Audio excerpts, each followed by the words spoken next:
Okay, back to our, this is a 64 Comet. I said in the last video, I wasn't sure. It's a 64 Comet with a 65 front end on it. So just so we're clear. All right, you saw the front bumper in the last video. Now I'm going to feather out these chips that happened installing the molding on the back glass. Got a piece of 320, and then I'm going to follow that up with a little bit of 500.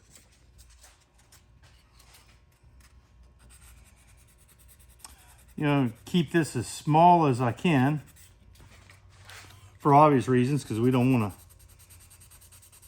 paint this whole roof.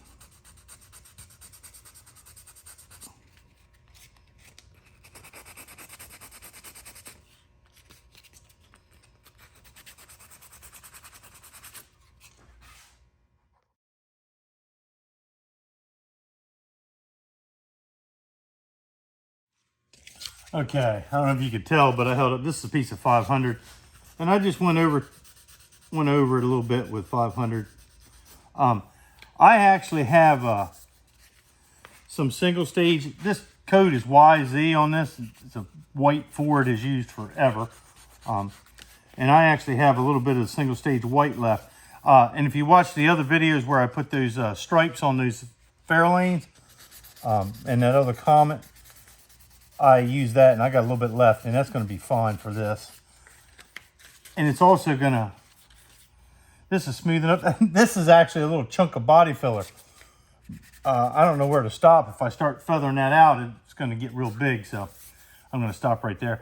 That single stage is going to allow me to paint directly over this without having to spray primer or some type of sealer. If I was doing a bigger area, I'd go ahead and prime it, but it's going to be fine for this. So now take this camera around front and we'll fix those spots. So here's what we got up on the front side.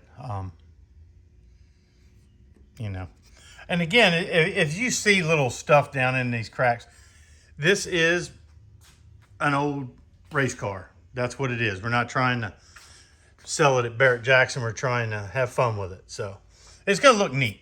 Okay, before I cover this cart with plastic, I'm going to show you what I got going on here. This is all going to be a spot in job on this thing. And I'll try and film that as best I can as we go. But I want to take note. The reason why this piece of 3/4 inch masking tape is up there, I'm going to cut this whole area out with plastic.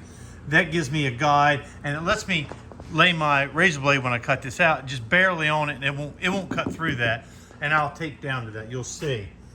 This down here at the bottom of this sail panel, you notice it's about 1/4 inch away from the that corner. After I cut my plastic out, when I'm done taping it up, I'll actually tape the plastic right to this. I may film again when I get to that point.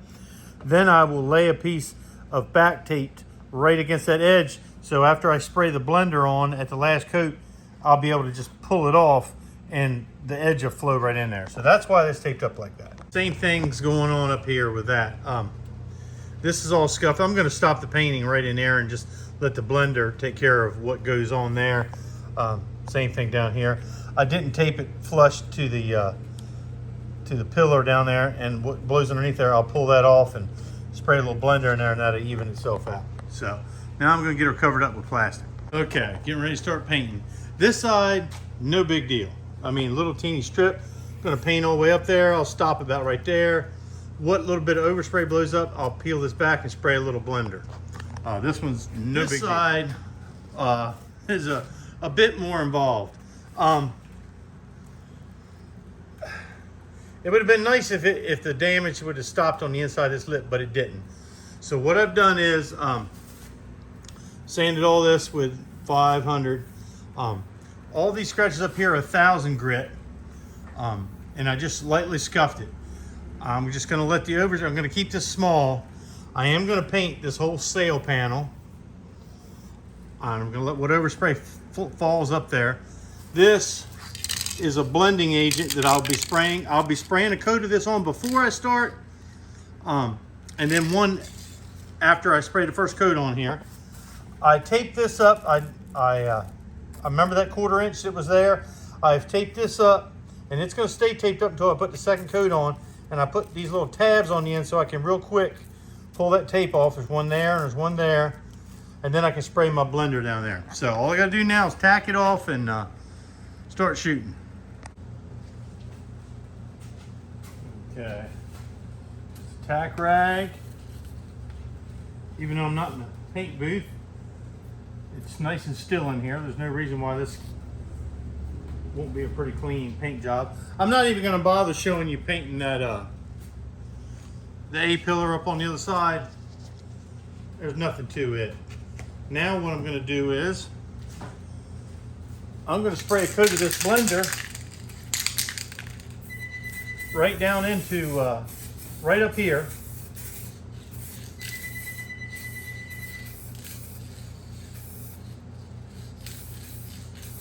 And we're going to let that soak for a minute. What this is, think of this as basically really strong lacquer thinner. I got it covered up so you don't know what brand it is. Really strong lacquer thinner, and that's going to soften up. That's going to soften up the paint that's on that roof. And when I paint into it, it'll help it bite in. Even though I've sanded it, it'll help it bite in. After I get done shooting the coat on it, I'm going to spray it again. You'll see that. While that's soaking, I'm going to go ahead and spray the post over there. All right.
Okay, what that does is that melts in that overspray. I will bring this up here and you'll be able to see a little bit.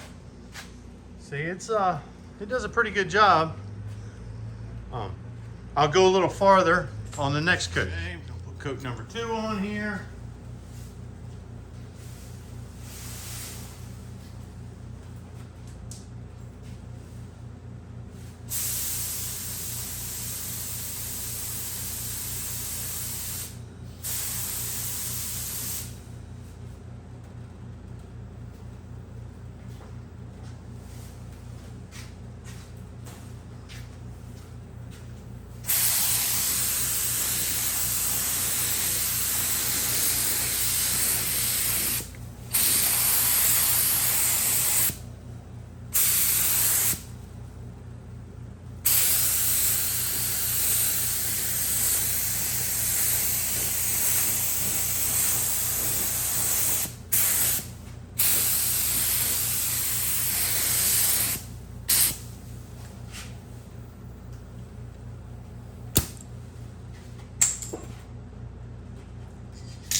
My can's about empty. It doesn't feel like it, but it's acting like it.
And I don't know if you can see down here. Let me check the camera, see if you can see down there at the bottom. Let me move this camera down there. Now, pull that off.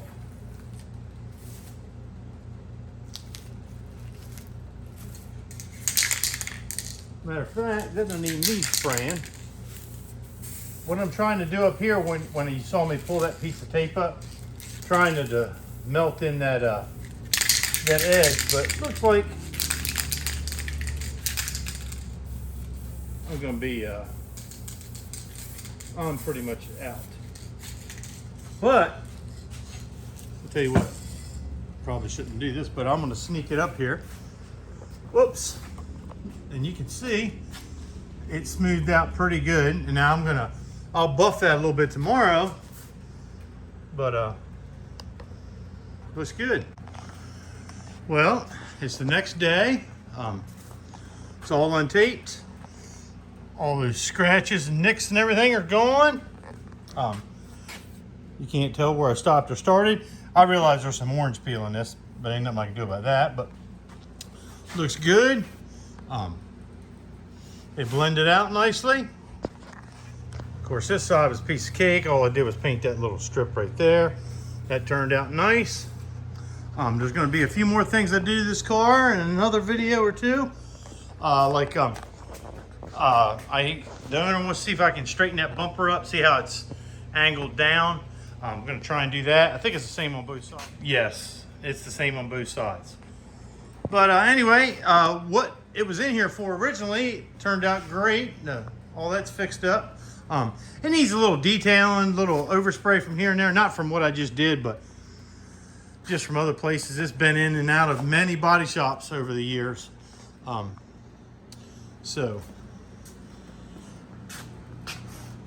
there we go. Leave a comment.